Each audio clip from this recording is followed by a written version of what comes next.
खुलुमबाय आं सिबि रानि ब्रह्म गोजोन फुंबिलिनि बयनिसिमबो गाहाम हामलायनायखौ जासिहरनाय थाबाय नोंथांमोननि थाखाय आं माखासे खौरां लानानै फैबावबाय अन्नानै भिडिअखौ जोबजासिम नायलांदो रंजालि बैसागुजों लोब्बा लाखिनानै बिसिगि लेंनाय बिमा बिफा लेंनाय बिब' बिदानि सोमोन्दो लेंनाय हाबाफारि बानजायदों जायफोरना बिब' एबा बिदा गैया बिथांमोननि थाखाय बिब' बिदा लेंनाय हाबाफारि आरो बिमा बिफा गैजायफोरनि थाखाय बिमा बिफा लेंनाय आरो बिसिगि खानाय हाबाफारि बानजायदों रंजालि बैसागुआव भारत भुटान सिमानि दरंगाजुलि बगाजुलियाव ओनसोलनि एमसेले बिजितगोरा नार्जारिनि बानजायनायाव गाजा गोमजायै रंजालि बैसागु फोरबोखौ फालिदों जेराव आसाम विधानसभानि बुंथिगिरि बिश्वजित दैमारिजों लोगोसे एमपि दिलीप सैखिया आरो बिटिआरनि गोबां बिबानगिरिफ्रानो बेयाव बाहागो लादों लोगोसेनो भुटाननि अरुणाचल प्रदेशनि आरो तिनसुकियानि माखासे आलासिफोरखौबो लेंहरनाय जादों सिमासे रायजोनि सुबुंफोरजों जाहाथे गोरोबनानै थानो हायो बेनि थाखायनो भुटाननि अरुणाचलनि आरो तिनसुकियानि आलासिफोरखौ लेंहरनाय जादों होननानै फोरमायथिदों बिथांमोनजों लोगोसे मोसाखावरिफोर आरो सिनेमा आरो थियेटारनि आर्टिस्टफोराबो बेयाव बाहागो लादों गुबुन गुबुन हारि माहारिनि मोसाखावरिफ्रा मोसानानै रंजालि बैसागुखौ मेहेर गोनां खालामनायखौ नुनो मोननाय जादों थिग बेबायदिनो जायगा जायगा रंजालि बैसागु फोरबोखौ गाजा गोमजायै फालिदों चिरांनि बिजनि नोगोर बर' समाजाबो रंजालि बैसागु फोरबोखौ फालिदों देग्लाय बिजनि नोगोर बर' समाजा रुपाथि मायथाइ फालिदों आरो बेजों लोब्बा लाखिनानै हारिमु हानजा सुरनाय हाबाफारिबो बानजायदों जनायावबो रंजालि बैसागु फालिदों उन्दै उन्दै गथ'साफोरखौ लोगोआव लाफानानै सेंग्रा सिख्लाफोर जयैनो रंजालि बैसागु फोरबोखौ फालिदों बाक्सा जिल्ला एबसुआ खुंगा 27थि रंजालि बैसागु फालिदों आरो तामुलपुर जिल्ला दुलाराय बर' फरायसा आफाद आरो साहा रङिया दख'रा दुलाराय बर' फरायसा आफादाबो जयैनो रंजालि बैसागु फोरबोखौ फालिदों उन्दैखौ अननाय आरो गेदेरखौ सिबिनाय बेबायदिनि गेजेरजों रंजालि बैसागुखौ गाजा गोमजायै फालिदों जायगा जायगा लोगोखौ रैखा खालामनो थांनायाव गावनि जिउखौ खोमानानै लानो गोनां जाबाय सासे सुबुङा जयैनो क्रिकेट गेलेबाय थानाय समाव सासे गावनि लोगोआ दैयाव गलांदोंमोन बेखौ रैखा खालामनो थांनायावनो गावनि जिउखौ खोमानानै लानो गोनां जाबाय 17 बोसोर बैसोनि मुसाराफ मुंनि सुबुङा बिश्वनाथनि सुवागुरि सुइट्स गेटआव जादों बे दुखुनांथाव जाथाया लोगोखौ दैयाव गब'नाय नुनानै रैखा खालामनो थाखाय दैयाव बारसोमहैदोंमोन मुसाराफ मुंनि सुबुङा नाथाय दुखुनांथाव बिथाङा गावसो दैयाव गब'नानै थाबोनो गोनां जादों जाथाय जानायनि उनाव पुलिस आरो एसडिएफनि हानजाया फैनानै मुसाराफखौ नागिरनायनि खामानिखौ मावफैदों नाथाय दासिमबो मोननो हायाखै होननानै खौराङाव मोननाय जादों दिल्लीयाव गुदुं दुंखावनायनिफ्राय रैखा मोननो थाखाय थाखो खथानि इन्जुर अदेबानि वालखौ गोबोरखिजों लिरफबनायनि मोनसे भिडिअआ समाज बिजोङाव भाइरेल जादों जेराव कलेजनि प्रिन्सिपालानो कलेजनि स्टाफफोरनि मददजों थाखो खथानि इन्जुराव गोबोरखि लिरफबदों दिल्लीनि लक्ष्मीबाई कलेजाव जादों बे जाथाया समाज बिजोङाव गोसारनायनि उनावनो गोबां खोथा लिरदों दिल्ली इउनिभार्सिटि स्टुडेन्टस इउनियननि आफादगिरि रौनक खेत्री बिथांनि दैदेननायाव थाखो खथानि इन्जुराव गोबोरखि लिरफबनायनि हेंथा खुद्रिदों आरो हेंथा खालामनाय लेखायै लक्ष्मीबाई कलेजनि प्रिन्सिपाल प्रत्युष वात्सलानि खथा आरो वाशरुमनि इन्जुरावबो गोबोरखिजों लिरफबहैदों एसि गैयालासे गोबोरखिनि मददजों माबोरैहाय गुसु मोननो हायो बेखौ कलेजनि प्रिन्सिपालाबो मोनथिनो नांगौ होननानै बुंथियो बिथांमोनहा आरो एसि गैयालासे गुदुं दुंखावनायनिफ्राय रैखा मोननो थाखाय खथानि इन्जुराव गोबोरखि लिरफबनाया जेबो साइन्टिफिक गैया होननानैबो बुंथियो फरायसा आफादनिफ्राय ओजोंहाय गुदुंखौ होबथानो थाखाय इन्जुराव गोबोरखि लिरनाया मोनसे रिसार्चसोमोन आरो बे रिसार्च खालामनाया दासिमबो आबुं जायाखै होननानै खेंफोरथि होयो कलेजनिफ्राय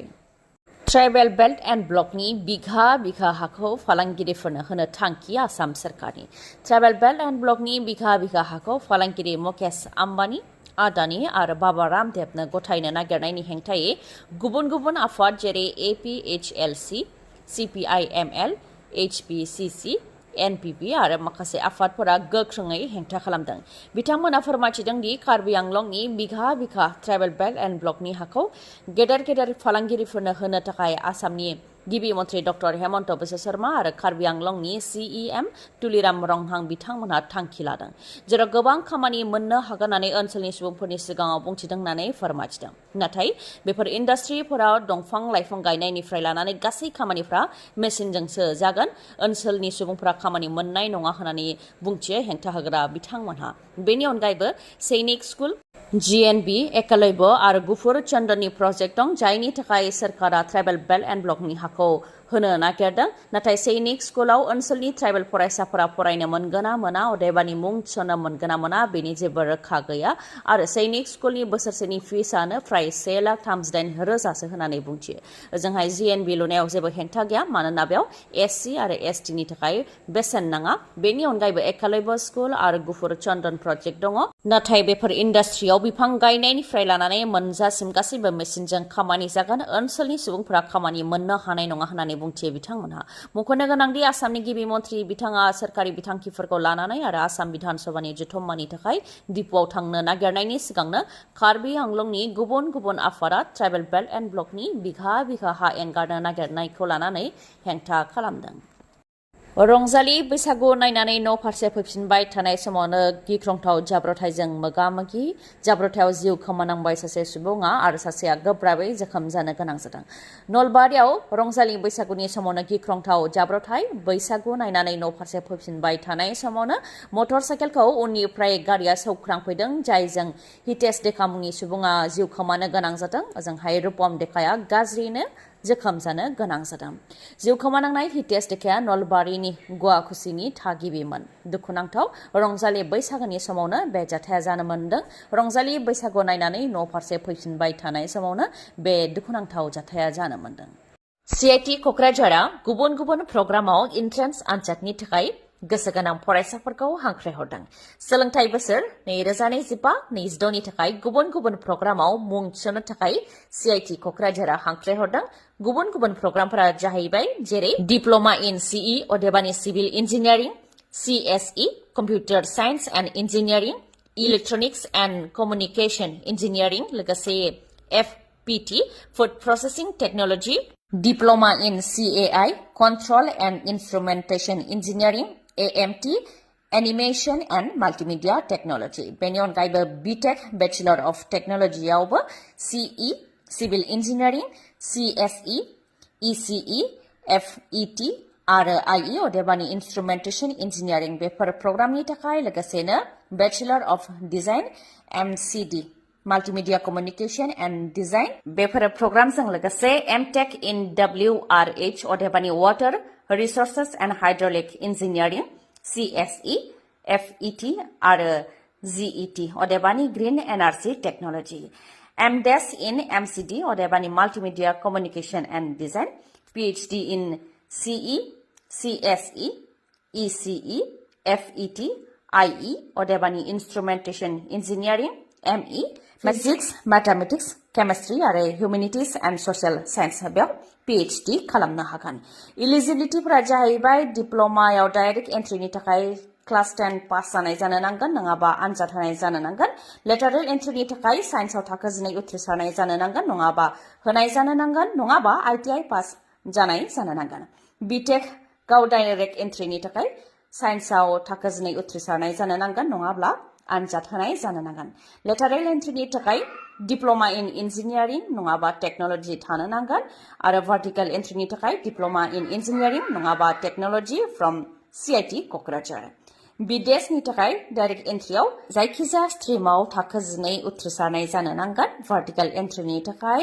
diploma in AMT from CIT Kokrajhar एमटेकनि थाखाय BE नङाबा BTech इन रिलेभेन्ट डिसिप्लिन